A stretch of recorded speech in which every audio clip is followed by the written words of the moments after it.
Malacca குருபோங்கில் உயிருடன் நாயை தோல் உரித்தவர்களை அடையாளம் காண்பவர்களுக்கான வெகுமதியை SAFM எனும் விலங்கு நல அமைப்பு 51,000 ரிங்கிட்டாக உயர்த்தியுள்ளது.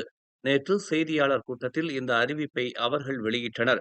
இச்சம்பவம் குறித்து கவலைப்பட்ட தொழிலதிபர் ஒருவர் 30,000 ரிங்கிட் வெகுமதி தொகையை வழங்கியதாக அந்த அமைப்பு தெரிவித்தது. ஏற்கனவே ஆரம்ப கட்ட வெகுமதி தொகையான 21,100 ரிங்கிட் பொதுமக்கள் மற்றும் வணிகர்களால் வழங்கப்பட்ட நன்கொடைகளில் இருந்து வந்ததாக அந்த அமைப்பு கூறியது. விலங்குவதை வழக்கு தொடர்பான பொருத்தமான தகவல்களை வழங்கவும், குற்றவாளிகளை அடையாளம் கண்டு கைது செய்ய உதவவும் தனிநபர்களை ஊக்குவிப்பதற்காக இத்தொகை வழங்கப்படுகிறது என்று SAFM தெரிவித்துள்ளது. மேலும் செய்திகளை தெரிந்து கொள்ள தமிழ் மலர் நாளிதழை பாருங்கள். உடனுக்குடன் செய்திகளை தெரிந்து கொள்ள தமிழ் மலர் இணையதளம், தமிழ் மலர் செயலி மற்றும் மலர் டிவி யூடியூப் சேனலை வலம் வாருங்கள். எங்களோடு இணைந்திருக்க மலர் டிவியை பதிவு செய்து கொள்ளுங்கள்.